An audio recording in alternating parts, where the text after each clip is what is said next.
Hey, it's your old pal Lucid Stu again, and this is Stu's News, a review of American high-speed rail happenings over the last month. In this June episode, we'll take a look at what went down in May. Starting with Brightline West and the biggest news of the month, the Federal Railroad Administration announced the approval of Brightline West's Buy American waiver. In conjunction with the news that Siemens is Brightline West's favored vendor, this means the American Pioneer 220 is the trainset of choice for Brightline West. Yes, the party car is happening, people! Get your groups of 60 people together now for acts that I can't describe here while still being eligible to monetize this video. However, you're going to want to experience that before Raiders home games start up and the idea is immediately abandoned. Anyway, this brings Brightline West one step closer to happening, and it could also raise the odds that California High-Speed Rail makes the same train set choice. Siemens will also be providing high-speed control systems according to that waiver. On the same day Siemens was announced as favored vendor, Brightline West also announced that Jacobs would be handling final design on the Nevada segment of the 218-mile route. This announcement, combined with the winding down of preliminary fieldwork in Nevada, seems to indicate that construction on right-of-way will start in Nevada. Speaking of preliminary fieldwork, I speculated last month that may be over, but it is certainly not, with plenty of activity still mainly in California, however. Lastly, in what I would call my first act of investigative journalism, I contacted Brightline West about the location of double-tracked sections, and they responded with the information. I've translated that onto this here map. Interestingly, they'll be passing in slower speed sections. Makes sense though, gives them more time to pass without one of the two trains having to stop. This is also different from what was indicated in environmental assessments, so it would seem other types of changes are also likely moving from 30% design to construction. That's all for Brightline West. Let's take a look at California High-Speed Rail. The authority announced the release of the final environmental impact statement conveniently just after the adoption of the 2024 business plan, which would have required a cost estimate update. However, your old pal is here to dig through the docs, and we can see the preferred alternative is set at $22.4 billion in 2018 dollars. That is about $30 billion, assuming a completion year of 2034. That's $13 billion more than indicated in the 2024 business plan. Combine that with an extra $3 billion for LA to Anaheim, and you're now looking at $120 billion for Phase 1 without accounting for inflation beyond 2034. Let's do some math here. Identified cost, $120 billion. Identified funding, $29 billion. 120 minus 29 equals $91 billion. 3% of 91 is 2.73.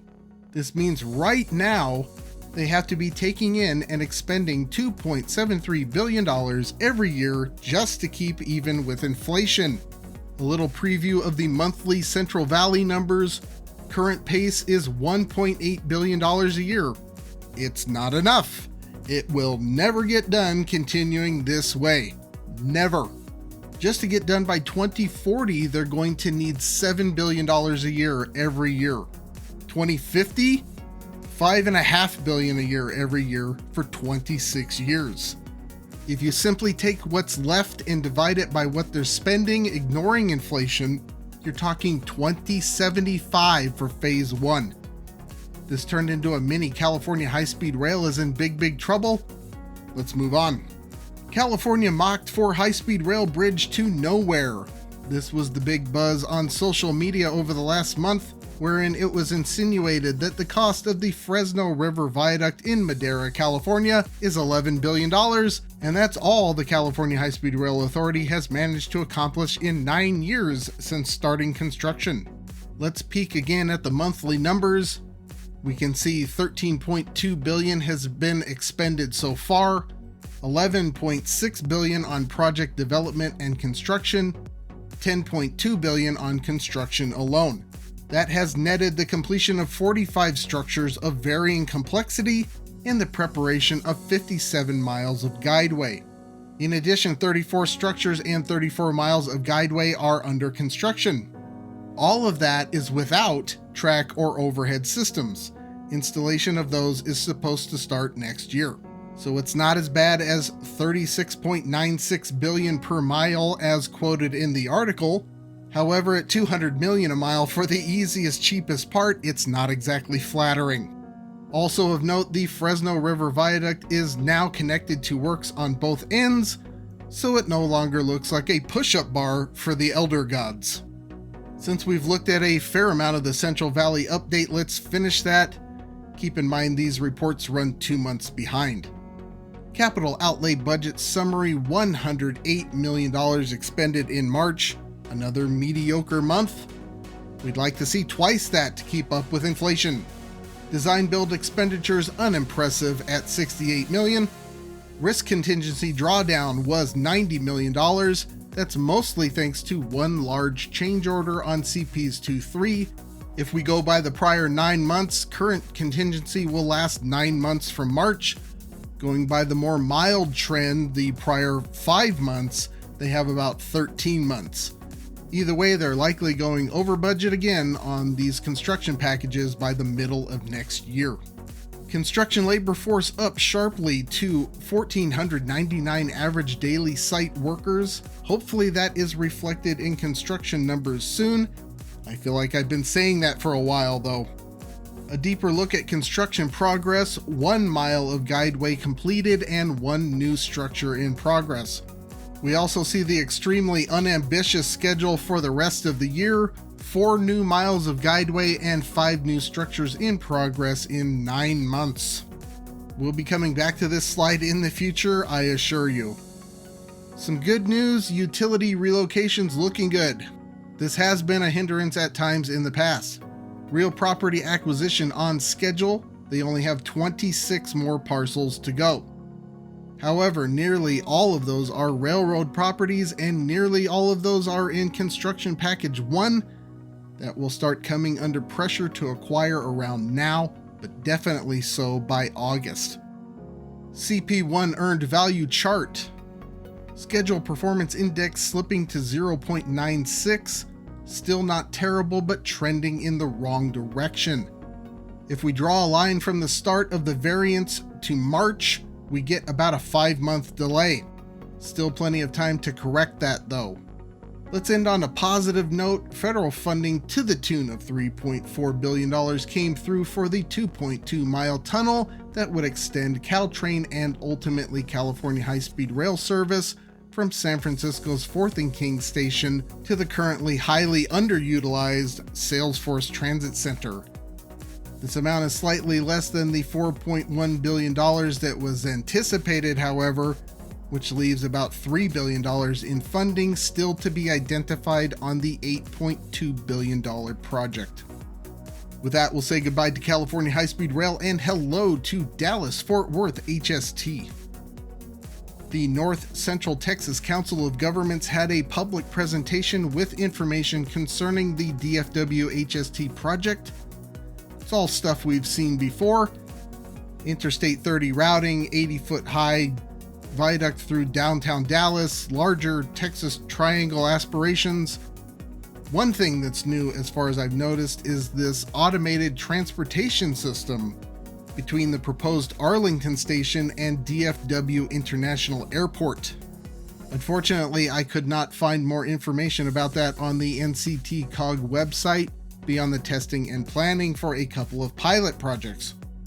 Also on the Arlington front, Arlington Mayor Jim Ross penned an editorial in the Fort Worth Star-Telegram voicing strong support for the project and urging its construction sooner than later. Quote, "The time to act is now." Of course, the big question mark currently is support in Dallas. Moving on from Texas, let's take a look at Acela and the NEC. There was a spate of NEC cancellations on May 22nd due to issues with NEC catenary. Most of the media attention was focused on commuter outrage and lack of communication from Amtrak and NJ Transit. The timing of the event was really unfortunate, right in the middle of the evening commute. However, buried in this New York Post article is the fact that the issue was partially repaired in only 4 hours, which seems really good. As a follow-up, all the bigwigs are getting together to discuss the issues involved, and this is absolutely not an excuse to have an expensive catered lunch. Speaking of Amtrak and NJ Transit, they held a ceremony celebrating 50% completion of the Portal North Bridge. This bridge would replace the current movable bridge and allow higher speeds through that very congested portion of the NEC through northern New Jersey. In a near repeat of the I-95 collapse in Pennsylvania, a tanker truck caught fire under an Interstate 95 overpass in Norwalk, Connecticut, near the NEC Walk Bridge replacement site. Amazingly, crews demolished the overpass and cleared the I-95 roadway in only 3 days. However, this highlights the need for redundancy in our transportation network and that the expense of public transportation isn't all about fare box revenue or travel times. Kudos to the politicians present at the reopening ceremony who gave credit to the construction crews, and deservedly so. Now let's look at the NEC Amtrak numbers. A huge jump month over month all around from February fiscal year 2024 to March. Keep in mind these reports run 2 months behind. That goes double for operating earnings, springing forward strongly out of a long winter's nap. Year over year up as well, but not quite as strong. Acela revenue and earnings both up in the single digits. NEC Regional finally the star of the show, with revenue up 23% and earnings nearly doubling compared to March of fiscal year 2023. Overall, a very good start to spring, with Amtrak NEC up 16% and 49% on revenue and earnings respectively compared to last year. With that, we'll say goodbye to Acela and the NEC for an adjacent stop, Keystone service. Amtrak announced that Keystone Corridor track work was progressing to Phase 2 at the end of April and released some Phase 1 stats on May 1st. Crews have installed about 1/4 of the new concrete ties and rail replacement in 6 weeks, which means they are ahead of schedule. There's something you don't hear every day. Delays on the Keystone Corridor are expected through most of November, but hey, if they keep things up, maybe they'll be done by the end of October. And now it's time for Stu's Boo Boos, where I go over everything I missed last month. Finally, another Boo Boo free month. That brings me to 3 silver stars, gold stars for Boo Boos found by you all, 11. Only 8 months till I catch up. As always, if you find a Boo Boo in this presentation or run across something I missed, let me know in the comments. If it's a good one, you win a prize. Special thanks to the Lucid Group Discord channel, which may be the most awesome set of people in existence. If you'd like to join our motley crew, check out the link in the description. Plenty more videos from your favorite channel series on their way, but up next I have some special content to say thanks for 10,000 subscribers. I'm going to keep it a secret for now, but keep an eye out for that dropping the first week of June. But that's all for now. Until next time, I'll see you on that big beautiful freeway.